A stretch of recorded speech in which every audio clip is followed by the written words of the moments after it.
তা আজকের প্রথমের ঘটনাটা মানে মানে সম্পত্তির লোভে একটা মানুষ কতটা নির্মম হয়ে যেতে পারে, মানে একজন মা হয়ে যে বলে না কখনো যে কুসন্তান হলেও কুমাতা কখনো নয়।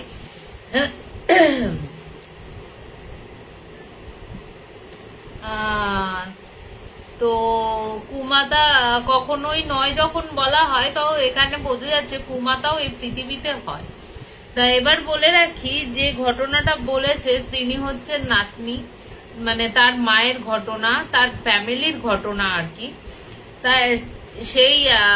সেই রিয়ার বাড়িতে, নামটা ধরে নিচ্ছি, তার নাম হচ্ছে রিয়া। তা রিয়ার বাড়িতে ওর মা, বাবা, ঠাকুমা, দাদু এরা 4 জনে থাকতো। রিয়ারা ছিল খুব সম্ভ্রান্ত একটা ফ্যামিলি, মানে রিচ ফ্যামিলির থেকে বিলং করতো। তোমার সেটা ছিল, ওর বাবা ছিল ইউএসএ তে জব করতো, ওর মা আইটি সেক্টরে ভালো লেভেলে ছিল। আর তোমার যিনি তোমার ছিলেন আর কি, ঠাকুমা দাদু ছিলেন, তিনি একজন রিটায়ার্ড আর্মি ম্যান ছিলেন। আর তার যে ঠাকুমা ছিল তিনি হচ্ছেন একজন টিচার, ঠিক আছে, ইংলিশ মিডিয়ামের টিচার। তা এই হচ্ছে শিক্ষিত ফ্যামিলি, তাদের টাকা পয়সারও কোনো অভাব ছিল না এবং প্রচুর নাকি জমি জমা ছিল। এই ঘটনাটা যেখান থেকে বলা হচ্ছে তাদের বাড়ি হচ্ছে পাঞ্জাবে। পাঞ্জাবের ওদের ওখানে প্রচুর জমি জায়গা, এইসব বড় বাড়ি, এবং সেখানে ওরা থাকেও, এবং শরিকি বাড়ি হলেও ওদের নামে, মানে ওদের যেটা রয়েছে অন্তত কিছু না হলেও 3-4 পুরুষ আরামসে বসে খেতে পারবে, ঠিক আছে, কোনো যদি কাজ না করেও তাতেও বসে খেতে পারবে। তা এরপরে যখন হয়েছে কি, ওর নাতনি যখন বড় হচ্ছে, মানে যখন বিয়ে দিয়ে ওর মাকে নিয়ে আসলো, তখন তো মানে ওরা ঠিক করলো যে আমি নিয়ে আসবো হচ্ছে মানে একদম মানে সাধারণ ঘর থেকেই নিয়ে আসবো, যে কোনো হাইফাই ঘরের ফ্যামিলির মেয়েকে আমার দরকার নেই। প্রথমে যখন আসলো তখন ওর মা তো খুব ভালো ছিল, কিন্তু যত দিন যেতে থাকলো, যখন ও মা হলো আর কি, যখন রিয়া হলো, এই রিয়া তখন কি করলো যে রিয়া যখন ঠিক করলো, রিয়া যখন হলো, এবার যেহেতু ওর বাবা ইউএসএ তে থাকে, ওর মা আইটি সেক্টরে কাজ করছে, দাদু আর ঠাকুমার কাছে, দাদু দিদা দুজনেই রিটায়ার্ড পার্সন ছিলেন, তারা তো দুজনেই ওরা কি করে যে ওরা হচ্ছে ওর ঠাকুমা দাদুর কাছে রিয়াকে রেখে চলে যেত, কাজে চলে যেত, এবং রিয়ার আর একজন যে ন্যানি ছিল ওনারাও ছিলেন, এবং এরা 3 জন মিলে রিয়াকে বড় করতে থাকে। এবার স্বাভাবিক ব্যাপার, তুমি ভাবো একজন সারাদিন যে ঠাকুমা দাদুর কাছে রয়েছে এবং আদর ভালোবাসা আবদার সমস্ত কিছু ঠাকুমা দাদুর কাছেই পাচ্ছে, সে এবং রাতেও সে তার মায়ের কাছে না শুয়ে ঠাকুমা দাদুর কাছে শুচ্ছে, সে কিন্তু কখনোই তার মায়ের প্রতি অতটা টান ছিল না, বরাবরই ঠাকুমা দাদুর প্রতি টান ছিল, এবং ঠাকুমা দাদুর প্রাণ ছিল রিয়া। এরপর ওর মা যত দেখতে থাকে যে ওর মা দেখতে থাকে যে রিয়া যত বড় হচ্ছে তত অ্যাটাচমেন্টটা ওর সাথে না হয়ে, মায়ের সাথে না হয়ে ঠাকুমা দাদুর সাথে হচ্ছে। এই থেকে ওর না মানে মনে মনে একটা হিংসের জন্ম নিল। এরপরে ওর বাবা যখন আসতো তখন ওর বাবার মনে না বিভিন্ন ভাবে মানে বিষিয়ে রেখেছিল ওর বাবার মনটা, ওর মা বাবার দিক থেকে, মানে এসেই হয়তো কিছু এমন খাইয়েছিল আর কি, যেটা মানে বলা হয় না যে বশীকরণ করা যায় আর কি। ওর মানে ও আর কি মনে করে, ওর বাবাও আর কি মনে করে যে রিয়া আঙ্কেল মনে করে যে ওর মা হয়তো ওনার বাবাকে তখন বশীকরণ করেছে, কারণ ওর বাবা অত্যাধিক ওর মা মানে ওই আঙ্কেলের মা বাবার সাথে খুব খারাপ ব্যবহার করা শুরু করেছিল। এবার রিয়া বলছে আমি যত বড় হচ্ছি তত তো তাদেরও বয়স হয়ে গেছে, এরপর আমি ডাক্তারি পড়ার জন্য আমি ইয়েতে চলে যাই, ঠিক আছে, তোমার ব্যাঙ্গালোরে চলে যায়, ওখানে পড়াশোনা মানে ডাক্তারি পড়ছে।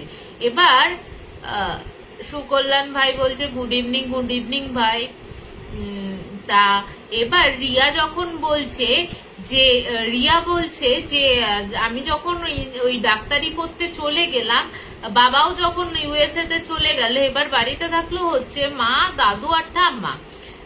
তো এবার হঠাৎ করে আমি যখন ফার্স্ট ইয়ারে পড়ছি তখন, মানে ফার্স্ট ইয়ারের মাঝামাঝি, তখন হঠাৎ করে খবর এলো যে দিয়া নাকি, থ্যাংক ইউ, মানে ঠাকুমা নাকি প্রচন্ড অসুস্থ, হসপিটালে ভর্তি করা হয়েছে। এবার এই কথা শুনে তো মানে রিয়া ঠিক থাকতে পারলো না, নিজেকে ঠিক করতে পারছে না, ও কি করবে না করবে এই ভেবে রিয়া তখন কি করে, রিয়া তখন চলে যায় হচ্ছে ওর মানে পাঞ্জাবে চলে আসে। পাঞ্জাবে চলে এসে তখন ও দিয়া মানে ওর ঠাকুমার হসপিটালে যায়, কিন্তু ও পৌঁছানোর যেদিন পৌঁছায় সেই দিনই রাত্রির বেলা কিন্তু ঠাকুমা মারা যান। এবার ঠাকুমা মারা যেতে ওই দাদুর মনে হচ্ছে মানে একটা মানে আনমনা একটা ভাব থাকে না, যে আনমনা হয়ে গেছে বা তার স্ত্রীর ইয়েতে খুব মানে কাতর, সেটা প্রকাশ করতে পারছে না, নাকি ওর মানে একটা অস্থিরতা, মানে বুকের ভেতর একটা উত্তাল ভাব থাকে, মানুষের চেহারার মধ্যেও সেটা পড়ে। সেই কারণে মানে দাদুর ভেতরেও সে একটা উত্তাল ভাবটা রয়েছে, এবং ওর মাকে দেখলেই কিন্তু মানে খুব ক্ষেপে যাচ্ছে, মানে যা তা আরম্ভ করেছে, ওর মায়ের সাথে খুব খারাপ ব্যবহার করছে। এরপরে যখন দিয়া মানে ওর ঠাকুমার কাজ দিয়া তখন বলছে তখন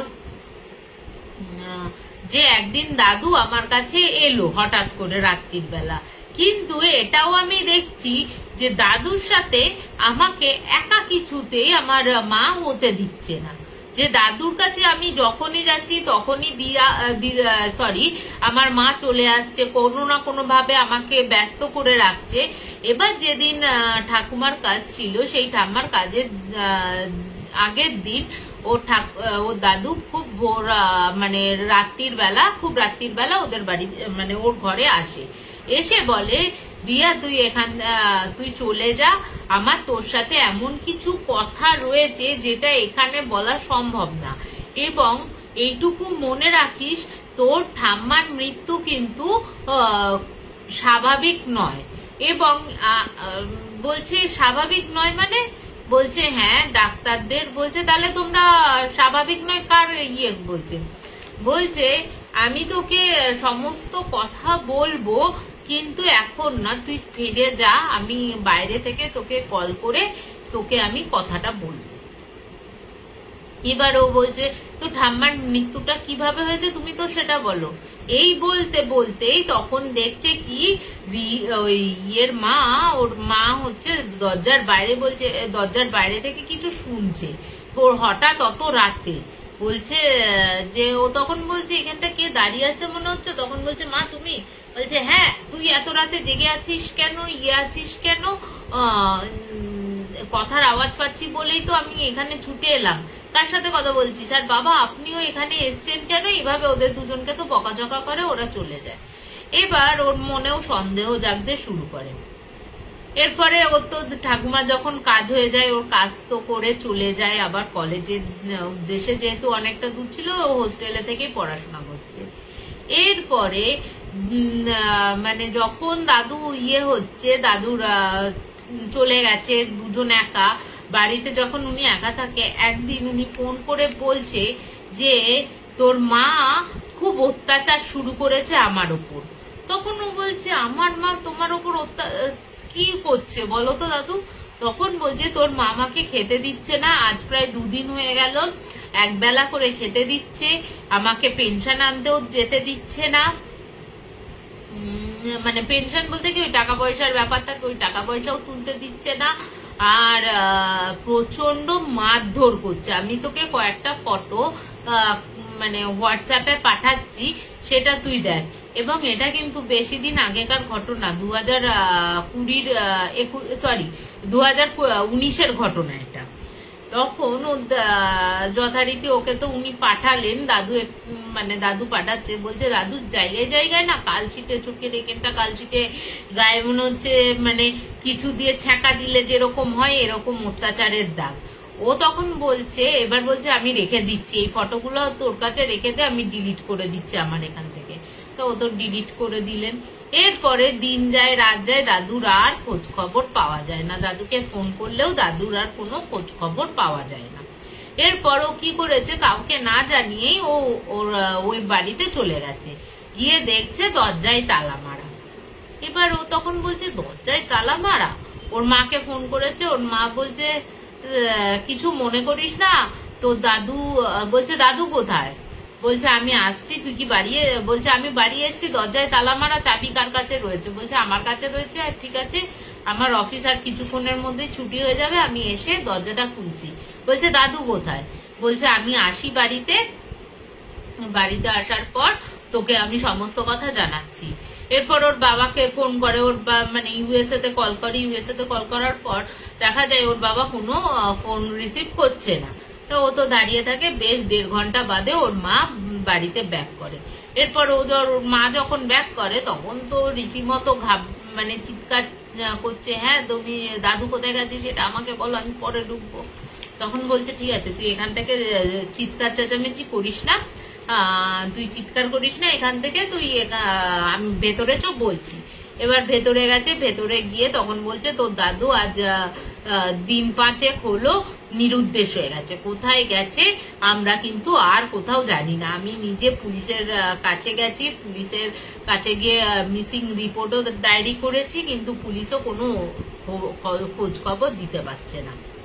এরপরও দাদুর অভ্যাস ছিল প্রত্যেকদিন ভোরবেলা কাছের যে ইয়ে ছিল, কাছের যে তোমার পার্ক ছিল, ওখানে মর্নিং ওয়াক করতে। ওখানে এবার ভোরবেলা ও গিয়ে ওর দাদুর যে বন্ধু বান্ধব রয়েছে তারাও বলছে না গো, 5 দিন ধরে, 5 দিন কেন তার আগে থেকে তোমার দাদু কিন্তু এখানে আসতো না, তোমার দাদুর কি হয়েছে জানি না। এবার বলছে দাদু যে নিরুদ্দেশ হয়েছে সেটা জানেন, বলছে হ্যাঁ তোমার মা একদিন আমাদের কাছে এসে জিজ্ঞেস করছিল যে দাদুকে পাওয়া যাচ্ছে না, দাদু কোথায় গেছে আপনারা জানেন কিনা। আমরা তখন বলেছি যে কোথায় গেছে আমরা তো বলতে পারবো না, তা আপনি একটা কাজ করুন, চলুন আমরা সবাই মিলে পুলিশে গিয়ে রিপোর্ট জানাই। তো ওনাদের সাথে গিয়ে পুলিশে রিপোর্ট করা হয়েছে। এবার বলে রাখি, ওদের তো বাড়ি 1 তলা এবং চিলেকোঠায় একটা ঘর ছিল, ঠিক আছে, যে ঘরটা ও মেনলি ওর ঘর হিসেবে ব্যবহৃত হতো। তা ওই চিলেকোঠার ঘরে ও একদিন যেতে যাচ্ছে। এবার ওর মা বলছে না তুই চিলেকোঠার ঘরে যাস না, ওপরটা নোংরা হয়ে রয়েছে, তুই এখানেই শো। এবার ও যতবার যেতে যাচ্ছে ওর মা ততবার বারণ করছে। এবার ও তখন বলছে যে আচ্ছা, ওনারা বললেন, দাদুর যে বন্ধুরা ছিল ওনারা বললেন উনি তো শুধু 5 দিন না, তার আগে থেকেও আসছিল না পার্কে। তা বলছে হ্যাঁ তার আগে থেকে আসছিল না, কারণ তো দাদুর খুব কাশি হয়েছিল ওর জন্য। কিন্তু ওর হঠাৎ করে খেয়াল হয় যে দাদু যে এত জামা কাপড় কিছু না নিয়ে এক কাপড়ে, এমনকি তার মোবাইলটা পর্যন্ত বাড়িতে রেখে গেছে। এটা তো হতে পারে না যে দাদু আমার সাথে কন্ট্যাক্ট করবে না, তাও না, কিন্তু মোবাইলটা বাড়িতে বন্ধ অবস্থায় পড়ে রয়েছে, কোনো জামা কাপড় নেয়নি, কিচ্ছু নেয়নি। এরপরে ও কি করেছে, একদিন রাত্রির বেলা যখন ওর মা ছিল, ওর মা এবার কি করেছে, ও সাথে ছুটি নিয়ে নিয়েছে। যে ছুটি নিয়ে নিয়েছে, এবার ছুটি নিয়ে নিতে ও আর খালি পাচ্ছে না। এবার ও কি করেছে, ওপরে গিয়ে একদিন দুপুরবেলা বা না সরি প্রথমবার অ্যাটেন্ড করেছে দুপুরবেলা ওই ইয়েতে গিয়ে দেখছে দরজাটায় অন্য তালা মারা এবং ভেতর থেকে জানলা ফাল্লা সব দেয়া। এবার ও এসে মায়ের কাছে চাবি চেয়েছে, মা রাজি হয়নি। তা ও তো আরো পুলিশের কাছে যায়, ওনারাও কোনো ওকে খোঁজ খবর দিতে পারেন না। তা এরপরে কি হয়েছে, এরপরে ও তো হোস্টেলে চলে যায় মন খারাপ করে, বলে যে তুই মন খারাপ করিস না, দাদু হয়তো কোনো কারণে দুঃখ পেয়ে চলে গেছে। তা ও ওর মাকে জানায়নি যে ওর মা যে এত অত্যাচার করতো দাদু সেটা বলেছে, তার কারণ জানায়নি। বলছে ও ভেবেছে যে দাদু যদি ফিরে আসে তাহলে যদি আবার মা দাদুর উপর অত্যাচার করে আমি এই কথাগুলো জানাবো না। তো এই কথাগুলো জানায়নি, ও ব্যাক করেছে। এবার ও পড়তে পড়তে একটা সময় ঘুমিয়ে পড়েছে, বেশ অনেকটা রাত হয়েছে। হঠাৎ করে পায়ের মধ্যে ঠান্ডা হাতের স্পর্শ, এবং ওকে ওর দাদু না নিনি বলে ডাকতো, নিনি নিনি করে আস্তে আস্তে ডাকছে। ও তো পুরো ধর্মর করে চমকে উঠে বসেছে। উঠে বসে ও তখন দেখছে ও দাদু পায়ের কাছে বসে আছে। ও তো গিয়ে জড়িয়ে ধরতে যাবে, দাদুকে বলছে না না তুই এখন জড়িয়ে ধরিস না, আমি না অনেক দূর থেকে এসেছি তো জড়িয়ে ধরিস না, নোংরা রয়েছে, আমি হাত পা পরিষ্কার করি তারপরে। বলছে হ্যাঁ তুমি যাও। বলছে না তার আগে আমার চলে যাওয়ার আগে, আমি হাত পা ধুতে যাওয়ার আগেও একটা দুটো কথা তোকে আমি জানিয়ে দিয়ে যাই। তা বলছে হ্যাঁ বলো। বলছে তোকে একবার বলেছিলাম মনে আছে যে তোর ঠাকুমার যে মৃত্যুটা হয়েছিল সেই মৃত্যুটা কিন্তু কোনো স্বাভাবিক ঘটনা নয়, কারণ তোর এই ঠাকুমার মৃত্যু হয়েছে কিন্তু বিষক্রিয়ায়। এবার ও তো বলছে বিষক্রিয়ায়, হ্যাঁ। এবার ও যখন বলছে হ্যাঁ বলছে বিষক্রিয়ায়, তো তখন বলছে যে কি করে বিষক্রিয়াটা হলো, তখন বলছে যে এই বাড়িতে একমাত্র থাকে হচ্ছে ওর তোর মা, আমি আর তোর ঠাকুমা, ঠিক আছে। তোর মা বহুদিন ধরে আমাদের যে ওই বিষাদি বলছে good evening Amrita, good evening Bishadi. তা ওর ঠাকুমা তখন ওদের যে জমি ছিল, সরি একটু ডিলে হয়ে গেল, আমি বেশিক্ষণ হয়নি, এই ফার্স্ট গল্প বলছি দিদি, বেশিক্ষণ হয়নি, আমিও লেটেই এসছি আজকে। তা ওর দাদু তখন বলছে যে জমিটা ছিল, ওই জমিটা যে প্রায় 80 বিঘার ওপর যে জমিটা রয়েছে, ওই জমি সমেত যে বাড়িটা আমার রয়েছে গ্রামে, ওই বাড়িটা আর এই ফ্ল্যাটটা লিখে দিতে হবে তোর মায়ের নামে। কিন্তু আমাদের সাথে বচসা হয়, তখন ওকে বলি যে তোমার নামে লিখবো কেন, আমি যদি লিখতে হয় আমি আমার ছেলের নামে লিখবো বা অথবা নাতনির নামে লিখবো। কিন্তু ওর মা তাতে রাজি হয় না, বলে আমাকেই লিখতে হবে। তারপর থেকেই ওর মায়ের মধ্যে একটা অস্বাভাবিক আচরণ শুরু হতে থাকে, এবং অস্বাভাবিক আচরণ হতে হতে তোমার একটু একটু করে বিষ দিতে দিতে দিতে দিতে এতটা পরিমাণ হয়ে গেছিল যে উনি আর নিতে পারেননি। ওরা ডাক্তাররা বলেছে এটা স্লো পয়জন করে ওনাকে মারা হয়েছে, আপনারা যদি চান তাহলে পুলিশ কেস করতে পারেন। তো দাদু তখন বলছে যে এখন পুলিশ কেস করে কি করব, যে যাওয়ার তো চলে গেছে, এবং উপর দিকে থুতু বলে তো নিজের গায়ে এসেই ছিটবে, নিজের ছেলে বৌমার নামে কি করবো, যার জন্য ছেড়ে গেছে। এরপরে ওর দাদু বলছে যে আর একটা আছে, কিন্তু এই ব্যাপারে আমি কিন্তু বলবো তুই কিন্তু পুলিশের হেল্প নিবি। তোর বাবা হয়তো পুলিশের হেল্প নিতে চাইবে না, কিন্তু তুই কিন্তু পুলিশের হেল্প নিবি। তো বলছে কি হয়েছে, বলছে তুই চিলেকোঠার ঘরে চলে যাবি, এবং চিলেকোঠার ঘরে গিয়ে আমার কঙ্কাল বা বডির কিছু অংশ তুই ওই মাটির তলায় ঘুরে পাবি। এবার ও শুনে বলছে আমি শুনে বুঝতে পারছি না। বলছে কি বলছো, তোমার কঙ্কাল তোমার হাড়, কি বলছো তুমি, পাগল হয়ে গেছো, তুমি তো বসে আছো। বলছে না, আজ থেকে প্রায় 1.5 মাস আগে আমাকেও ওই বিষক্রিয়ায় স্ট্রং বিষে মেরে ফেলে ওপরে তোর যে ঘরটা রয়েছে সেই ঘরের ইয়েতে যে মিস্ত্রিটা ছিল, ওই মিস্ত্রিকে বেশি টাকা দিয়ে ওই ঘর খুঁড়ে ওর তলায় মাটি চাপা দিয়ে আমাকে সিমেন্ট করে বাঁধিয়ে দিয়েছে। হ্যাঁ, তুই কিন্তু কাজ করবি, তুই পুলিশে সোজাসুজি কালকে বাড়ি যা, বাড়ি গিয়ে সোজা পুলিশের কাছে যা, পুলিশ গিয়ে যদি খুঁড়বে, খুঁড়ে আমাকে উদ্ধার করে আমার কাজটা কর, আমি ওখানেই বন্দি হয়ে রয়েছি, তুই আমাকে মুক্তি দে। আর একটা কথা বলছে, আমি আমার এই কোনো তোমার তোর বাবার নামেও লিখে দিইনি, তোর মায়ের নামেও লিখে দিইনি, আমার সমস্ত স্থাবর অস্থাবর তোর নামে থাকলো। তুই যত দূর পড়াশোনা করতে চাইবি, তোর বিয়ে খাওয়া সমস্ত কিছু খরচ এখানেই লেখা থাকলো, সমস্ত খরচ, সমস্ত হিসেব, সমস্ত কিছু তোর নামেই করা থাকলো। এরপর তো বলছে তোমাকে বীজ দিয়েছে, কি সে বীজ দিল, তো হাওয়াও করে কাঁদছে আর বলছে হ্যাঁ, কিন্তু বলছে আমি যে কাঁদছি হাও হাও করে, ও আমার এ পাশে মেয়েরা শুয়ে আছে, ওই পাশে মেয়ে শুয়ে আছে, তারা কিন্তু আমাদের কথোপকথন কিছু বুঝতে পারছে না। আমি যে কাঁদছি, ইয়ে করছি, দাদু তুমি চলে যেও না, চলে যেও না করে আমি নিশ্চয়ই শাস্তি দেব যারা তোমাকে মেরেছে, এরকম করে যে কাঁদছি, কেউ কিন্তু শুনতে পাচ্ছে না, ওরা অঘরে ওর মতন করে ঘুমাচ্ছে।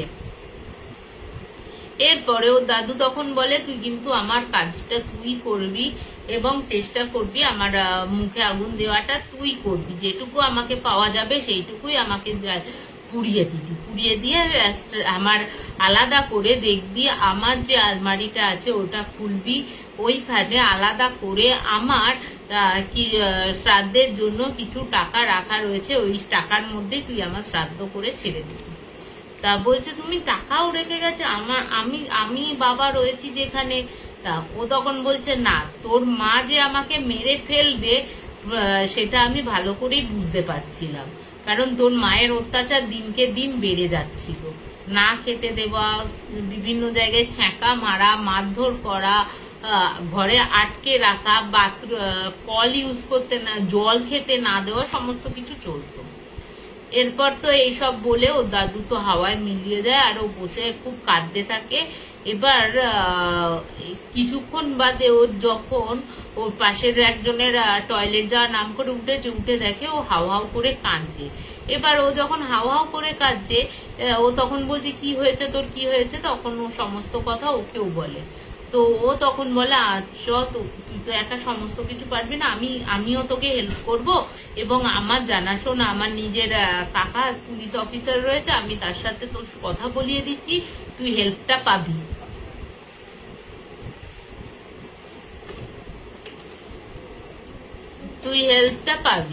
ঠিক আছে।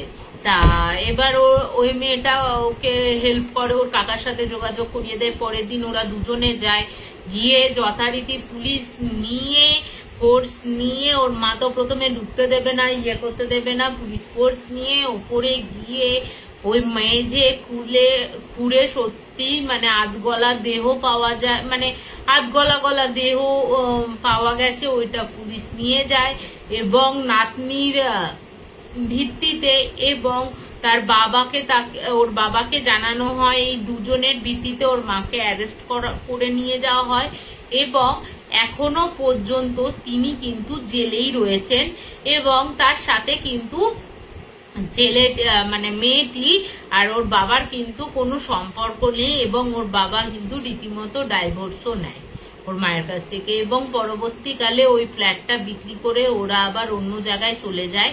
মেয়েটি এখন বেশ ভালো নাম করেছে ডাক্তারিতে, তা ওরা এখন আলাদা আলাদা থাকে, মায়ের সাথে কোনো যোগাযোগ নেই, কিন্তু এইটুকু জানে যে ওর মা এখনো জেলেই আছে। তা এই হচ্ছে,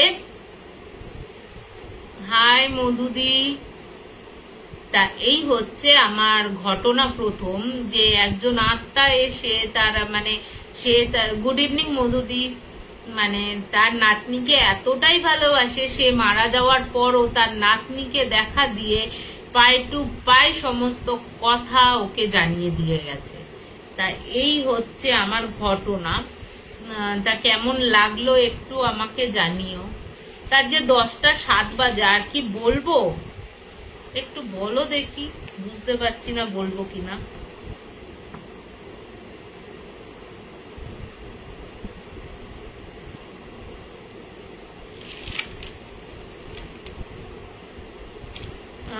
আর একটা কি বলবো, আর একটা বলে দি, মানে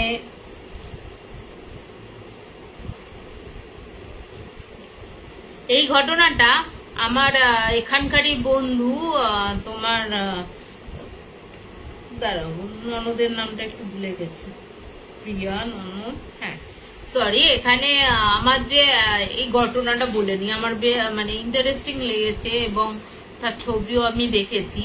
তো এই ঘটনাটা যে আমাকে বলেছে তিনি হচ্ছে আমার এখানকার বান্ধবী একতা ননদের জীবনের ঘটনা। খুব মর্মান্তিক ঘটনা। একতারা হচ্ছে বলে রাখি তোমার সরি একতার বাড়িতে তোমার শ্বশুর শাশুড়ি ননদ আর ওর স্বামী মানে ওর বর রয়েছে, ঠিক আছে। ওর ননদ অবিবাহিত। এরপরে ওরা তো প্রথমে গুড়গাঁওতে থাকতো, গুড়গাঁওতে ভাড়া বাড়িতে থাকতো এবং পরবর্তীকালে ওখান থেকে এখানে চলে আসে। এখান থেকে মানে ওরা এখানে আসে। এখানে ওরা দুটো ফ্ল্যাট নিয়ে আলাদা আলাদা মানে দুটো পাশাপাশি নিয়ে গিয়ে দুটো ফ্ল্যাট একসাথে জুড়ে দিয়ে পুরো দুটো ফ্ল্যাট একসাথে নিয়ে ওরা থাকে। তা বলছে একতা যখন বিয়ে করে গেছে তা একতার যে ননদ আছে সে ননদের সাথে তার খুব ভাব হয়ে গেছে, মানে একদম দিদি বোনের মতন সম্পর্ক, ননদ বৌদির সম্পর্ক না, যেরকম একটা কুচুটে ননদ পড়া থাকে না, ওই কুচুটে ননদ টাইপের না, মানে একদম ফ্রেন্ডের মতন বাচ্চা মেয়ে ইয়ে। তা এবার একতা বলছে এবার একতার ননদ যখন কলেজে পড়ছে তখন ওদের না কেরালাতে একটা জায়গায় ট্যুর করতে নিয়ে যায় এবং ক্যাম্পিং ফ্যাম্পিং হয় একটা জঙ্গলের ভেতর। সেই পোড়ো বাড়ি রয়েছে ওইখানে, বলা যায় যে ভুতুরে বাড়ি এরকম। তার কিছুটা এগিয়ে এসে কি একটু জঙ্গল ঘেরা জায়গায় ক্যাম্পিং ফ্যাম্পিং করে রয়েছে। তো একদিন যখন ফেরার আগের দিন ওই একতার ননদ কি করেছে, একতার ননদ হঠাৎ করে বিকেল বেলা নিখোঁজ হয়ে যায় মানে খোঁজ কোথাও পাওয়া যায় না। সারা বিকেল ওরা তন্ন করে সার্চ করেছে কিন্তু কোথাও পাওয়া যায়নি তাকে।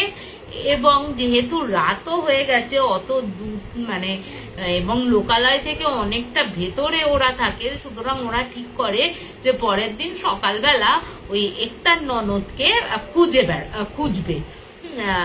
তা এবার ওরা যখন রাত হয়ে যায় সবারই মন খারাপ, একটা মেয়ে ক্যাম্প থেকে হারিয়ে যেতে পারে কি করে এক নিমিষের মধ্যে মানে গায়েব হয়ে যেতে পারে, এইসব যখন করছে। যখন ভোর হয়েছে, যখন একতাকে খোঁজার জন্য আশেপাশে আরো মানে ছাত্রছাত্রীরা বেরিয়েছে, তখন হঠাৎ করে ওই একটা মানে ওর যে ক্যাম্প ছিল ছোট, ওই ক্যাম্প থেকে ও কচলাতে উঠে এসে বলছে, কি রে তোরা এত সকালে উঠে গেছিস? এত চিৎকার শুনে তো আমি উঠে এলাম। এবার সবাই তো ঘিরে ধরেছে, বলছে তুই কখন এলি, তুই তো কোথায় চলে গেছিলিস, বিকেল থেকে তুই পুরো গায়েব হয়ে গেছিলিস। এবার ও যে একতার ননদ যে ঘুম থেকে উঠেছে, ও তখন বিশ্বাসই করতে পারছে না, বলছে আমি তো এখানেই শুয়েছিলাম। বলছে না তোকে আমরা কাল রাত 9টা 9:30 অব্দি তোকে আমরা সার্চ করেছি, তুই কোথাও ছিলিস না, তুই গেছিলিস কোথায়? বলছে আমার তো মনেই পড়ছে না, আমার শুধু মনে আছে আমি এখানে এসে ঘুমিয়ে পড়েছি। বলছে এই হতে পারে। এবার স্যাররাও যে মিথ্যে কথা, স্যাররা ম্যামরা নিশ্চয়ই ওকে মিথ্যে কথা বলবে না, ও তো অবাক হয়ে যায়। এবার কেরালা থেকে ট্যুর করে ও যখন বাড়ি আসে তখন ওর মধ্যে মানে ওইখানে থাকতেই মানে কেরালাতে থাকতেই ওর মধ্যে একটা অস্বাভাবিক আচরণ লক্ষ্য করা যায়। যে একদম দেখবে যে সব থেকে জলি মেয়ে হয়, মানে কথা বলতে টকেটিভ মেয়ে হয়, তারা যদি হঠাৎ করে চুপ হয়ে যায়, একদম চুপ মানে চুপ, তাদের দেখবে যে অন্তত চোখে লাগে যে হঠাৎ করে মেয়েটি চুপ হয়ে গেল কেন। মানে এটা আমার ক্ষেত্রেও ঘটেছে, এই আমার শ্বশুর বাড়িতেও ঘটেছে। আমি বলছি আমি রীতিমতো খুব চঞ্চল, দৌড়ে কাজ করি, মানে তোমার খুব কথা বলতে ভালোবাসি। তো কোনো কারণে যদি আমি নিজেও চুপ হয়ে যেতাম, আমার শ্বশুর মশাই শাশুড়ি মা এসে বলতেন যে বাবা, শ্বশুর মশাই শাশুড়ি মাকে বলতে তুমি যাও তো মেয়েটার কাছে গিয়ে দেখো আজকে এত চুপচাপ কেন। মানে এটা সত্যি লক্ষ্য করা যায় আর কি। তো ও চুপচাপ হয়ে গেছে। এবার বাড়িতে এসে না কারোর সাথেই কথা বলছে না। যে বৌদির সারাক্ষণ বৌদি করে মাথা খেয়ে ফেলে, এটা করেছি ওইটা করেছি সেটা করেছি করে গল্প শুনতেই হবে, ফোনেই সে বলছে, সে সামনে এসে একদম চুপ, বেমালুম চুপ হয়ে গেছে, মানে কোনো কথাই সে বলছে না, মানে মানে ইচ্ছা নেই আর কি কথা বলা। এরপর ওর মা তখন বলছে, এই তোর কি হয়েছে রে, তুই এরকম চুপচাপ হয়ে গেছিস, ইয়ে হয়েছিস, বৌদির সাথেও কোনো কথা বলছিস না, কি ব্যাপার তোর? করে ওপরে এক দুগাল খেয়ে ওপরে চলে গেল। বলছে তখন বলছে যে একটা বলছে এবার আমরা যেদিন এসছে তারপরের দিন এরকম তো হুহা করছে কোনো কথা বলছে না। সেই দিন রাত্রির বেলা এবার বলে রাখি নিচেটা ওদের ড্রয়িং কাম ডাইনিং রান্নাঘর মানে রান্নাঘর টয়লেট ঠাকুরঘর সব রয়েছে নিচে, ওপরে শোয়ার ঘর পর রয়েছে। তা এবার হঠাৎ করে ওর একটার ননদের ঘর থেকে প্রচন্ড চিৎকার আওয়াজ এবং একটা মানে চিৎকার করে মানে করে একটা মানে একটা আর্তনাদ করে ওঠে এবং ওরা মা বাবা দাদা বৌদি সব উঠে আসে। ঘুম থেকে উঠে এসে ওর ঘরে গিয়ে দেখে, ও যখন দেখছে কি ওরা চারজনে ভেতরে গিয়ে দেখছে খাটের উল্টো দিকে বসে রয়েছে এবং ওইখানে নখ দিয়ে এরকম করে ওই খাটের যে পায়াটা রয়েছে ওইখানটা আঁচড়াচ্ছে, মানে খাটের যে ইয়েটা রয়েছে বক্সের মতন ওইখানটা আঁচড়াচ্ছে। এবার ও তখন বলছে কি, ওর মা তখন বলছে কি রে তুই এত চিল্লালি কেন, কি হয়েছে? এবার ও ঝট করে ঘাটটা ফিরিয়েছে, ঘাটটা ফেরোতে ঘাটটা যে ফিরিয়েছে ওরা দেখছে চোখ একেবারে টকটকে লাল, মানে পুরো মনি সমেত লাল হয়ে গেছে। চুলগুলো এরকম খোলা। বলছে কি হয়েছে বাবা তোর এরকম চোখগুলো কি হয়েছে?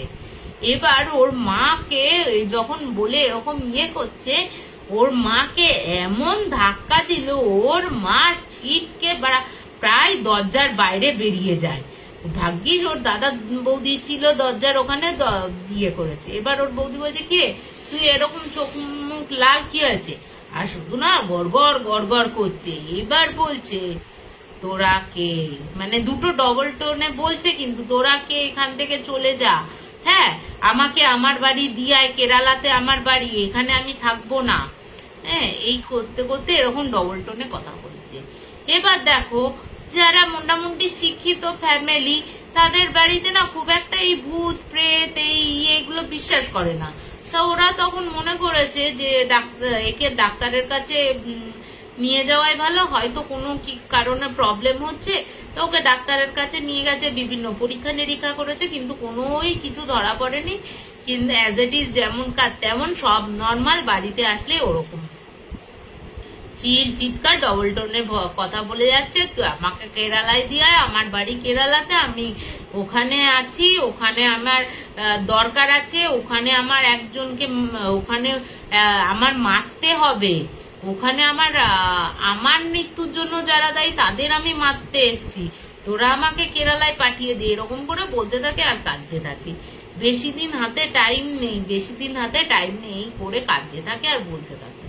তাই এবার ওর যখন প্রায় 3-4 দিন এরকম অবস্থা, কোনো উন্নতি নেই এবং এই এক নাগারে করে যাচ্ছে, খাওয়া দাওয়া বন্ধ করে দিয়েছে, তখন কিন্তু ওর মা ওর মামার বাড়িতে সমস্ত কথা জানায় এবং ওর মায়ের যে মানে দিদার যে গুরুদেব আছে তাকে নিয়ে ওর দিদা ওর বাড়িতে যায় এবং তাকে তো যখন গুরুদেবকে নিয়ে এসছে, গুরুদেবকে নিয়ে আসার পর ওকে তো কিছুতেই ঘর থেকে বের করা যাচ্ছে না। বলছে আমরা মানে বাবার ওর দাদা, মানে একটা বলছে বাবার ওর দাদা যখন বের করছে বলছে দরজাগুলো না আপনি আপ বন্ধ হয়ে যাচ্ছে, আবার উনি বাইরে থেকে ছেটাচ্ছে, মন্ত্র ছেটাচ্ছে, আবার দরজা খুলে যাচ্ছে, আবার কিছুটা এগোতে যাচ্ছে, আবার বন্ধ হয়ে যাচ্ছে, এরকম করে করে চলছে। তো ওকে তো বাইরে নিয়ে আসা হয়, উনি একটা জায়গায় রাউন্ড করে মন্ত্র করে বাদিয়ে দিয়ে ওনাকে বসায়। এবার ওকে জিজ্ঞেস করা স্টার্ট করে যে তুই কে। বলছে তখনও প্রথমে বলতে চাইনি এবং বিভিন্ন ক্রিয়া প্রক্রিয়া করে ও তখন বলছে আমি কেরালায় থাকি, আমি এখানে তোমার ওখানে আমি এক ফ্যামিলি থেকে মানে আমার যে গ্রামটা ছিল ওই গ্রাম থেকে আমাকে মানে বর্ধিষ্ণু ওখানকার যে জমিদার, আর কি জমিদার বলবো না, ওখানকার যে বর্ধিষ্ণু, তখন তো আর জমিদার নেই 2000 সালে, 2000 হ্যাঁ না সরি 2000 না 2008-9 কথা বলছি, মানে ঘটনাটা ঘটেছে 2008-9। তো ওই তোমার ওই তখন ওই মেয়েটি বলছে যে আমাকে ওই গ্রাম থেকে আমি রীতিমতো সুন্দরী ছিলাম বলে আমার বাবার অত পয়সা ছিল না, আমাকে রীতিমতো বাবার কাছ থেকে টাকা দিয়ে কিনে নিয়ে এসে এইখানে আমাকে অত্যাচার করা শুরু করে। কি করে? ওকে দিয়ে বিভিন্ন বাজে কাজ করাবে, কারণ বাজে কাজ বলতে বরের বন্ধুদের সাথে মেলামেশা করা এবং জাল নোট বানানো এবং পুরো জিয়ের মতন ওই বাড়িতে তোমাকে থাকতে হবে। তা ও কি দেখো, একটা যতই গরিব ঘরের মেয়ে হোক নিজের সম্মান নিজের কাছে। এবং এটাও ওরা বলে যে একটা ঘরে ওরা কিন্তু শয়তানের পুজো করত এবং বলছে এই শয়তানের এইগুলো যে বানাতো এবং ওরা যে ধরাও পড়তো না, ওই শয়তানের আশীর্বাদ নিয়েই কিন্তু সমস্ত কিছু চলতো। ওদের ব্যবসা বলতে এক ওই জাল নোটের ব্যবসা আর ড্রাগসের মেনলি ব্যবসা, যেটা বিদেশ থেকে কোটি কোটি টাকায় বিক্রি হয়। তা ও একটু যেহেতু ঠাকুর দেবতা ভক্তি ছিল বলে ওকেও ওই শয়তানের পুজো করার জন্য ওকে জোর জবরদস্তি করা হয়। এবার বলছে আমি যখন জোর জবরদস্তি করা হয়, এবার বলছে আমি যখন রাজি হই না ওই শয়তানের পুজো করার জন্য, তখন আমাকে ওরা এমন মার মারে, মানে ওর বর ওর ননদ মানে পুরো ফ্যামিলিটাই জড়িত, এমন মার মারে মেরে আমি তো গণপিটুনিতে মরেই যাই। মানে মারতে মারতে ওরা আমাকে মেরে ফেলে এবং মেরে ফেলে পেছনের যে একটা জোড়া গাছ রয়েছে ওই জোড়া গাছের মাঝখানে ওরা আমাকে ঝুলিয়ে দেয়, ঝুলিয়ে দিয়ে ওখানে মারা যায়। কিন্তু বহু বছর ওইখানে আমি থাকার ফলে আমি বিভিন্ন ভাবে ওদের প্রোটেস্ট করতাম, করতাম বলে ওরা বাড়িটাকেই পুরো বাঁধিয়ে নেয় এবং বহু বছর ওরা এই বাড়িতে থাকে না। এবং বহু বছর পর আমি খোঁজ পেয়েছি যে ওই বাড়িটায় আমার আবার তারা ফিরে এসছে এবং আগের মতনই যা কাজ করার তাই করছে। যেহেতু পুলিশের কাছে গেছে, পুলিশে উদ্ধারও করেছিল, কিন্তু যেহেতু বড় লোক সবাই টাকার কাছে সবাই তো মানে বিক্রি হয়ে যায়, তারাও হয়ে গেছিল কিছু কিছু পুলিশ, যার জন্য ধামাচাপা পড়ে যায়। এবার তার মনে হয়েছে এবার আমি প্রতিহিংসা মানে পরায়ণা হয়ে উঠেছে যে আমি আমার যে আমাকে যারা মেরেছে আমি তাদের প্রত্যেককে মারবো। এবার তখন বলছে মারবি তো মার, মানে ওই গুরুদেব বলছে তোর মারার ইচ্ছা হয়েছে তুই মার, কিন্তু তুই এর মধ্যে ঢুকেছিস কেন? তখনও বলছে যে যেহেতু বাড়িটা স্ট্রংলি ভাবে বেঁধে দিয়েছে, আমি না বাড়ির ভেতরে যেতে পারতাম না। আমি দেখতাম কারুর মানে রয়েছে, মানে কারুর ভেতরে ঢুকে আমি যাতে ভেতরে ঢুকতে পারি এই ব্যবস্থাটা করেছি। তা ও একদিন ঘুরতে ঘুরতে সন্ধ্যেবেলা আমারই মোহ পড়ে আমি ওকে ছলে বলে কৌশলে ওই বাড়িতে নিয়ে আসি এবং ওকে পজেস করি, কিন্তু ও তো চলে যায়। ওরা যখন ফিরে আসে ও ততক্ষণে এখানে চলে আসে এবং আমি তো পজেস হয়ে রয়েছি, আমি যেতেও পারছি না, যার জন্য আমাকে কেরালায় পাঠাতেই হবে, আমাকে কেরালায় যেতেই হবে। তখন ও বলছে ঠিক আছে তোকে তো কেরালায় পাঠিয়ে দেবো, কিন্তু একে ছেড়ে যেতে হবে, এ কেরালায় যেতে পারবে না, একে নিয়ে যাওয়া যাবে না।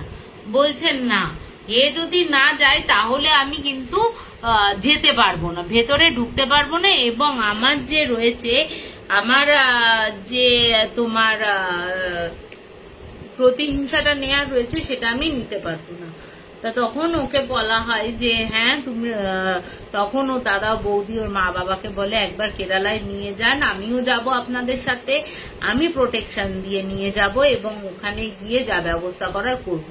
এবং পরবর্তীকালে কিন্তু ওকে নিয়ে যাওয়া হয়, আর নিয়ে গিয়ে বলে না যে একটা অল্প বয়সী মেয়ের ক্ষেত্রে ওই একটা আত্মার শক্তি নেওয়া মানে বিশাল ব্যাপার হয়ে যায় না।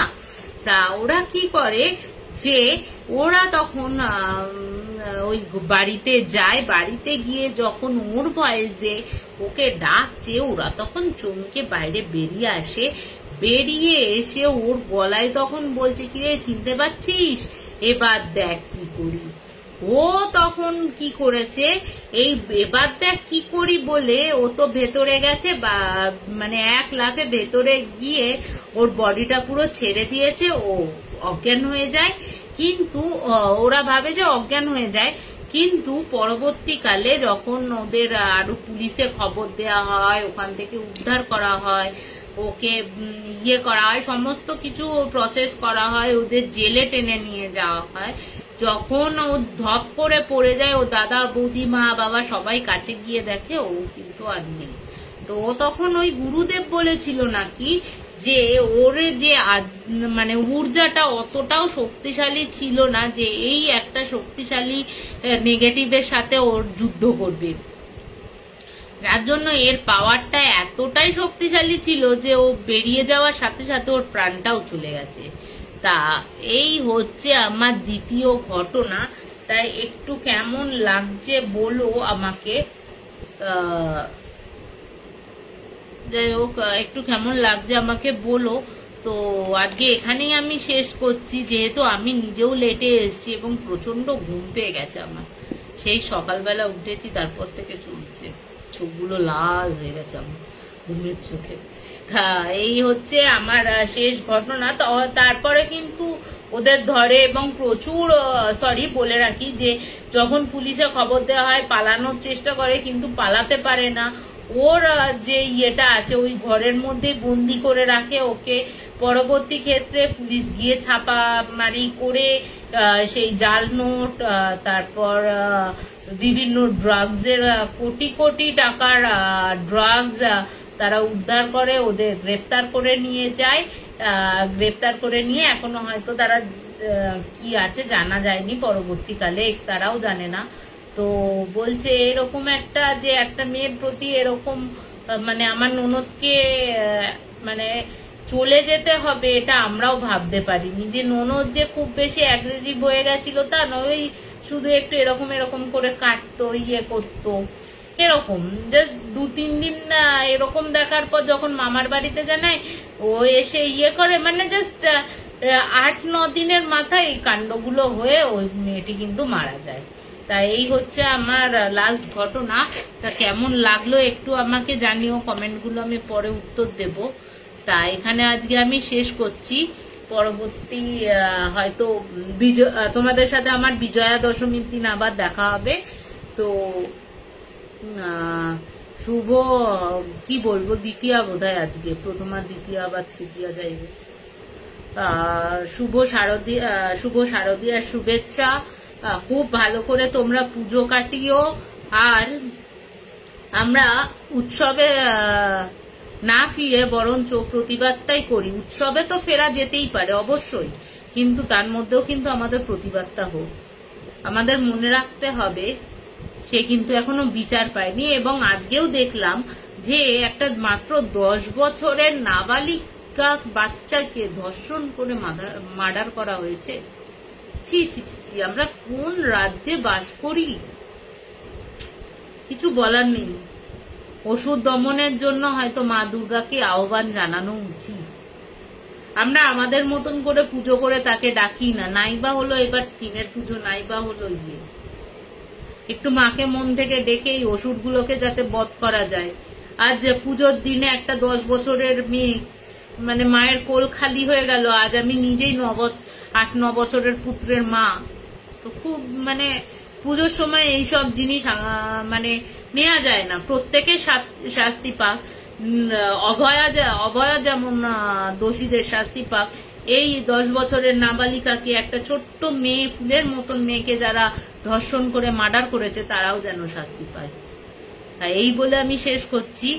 গুড নাইট, শুভরাত্রি, নমস্কার, ভালো থেকো সকলে। Please subscribe to our channel Hana Tales.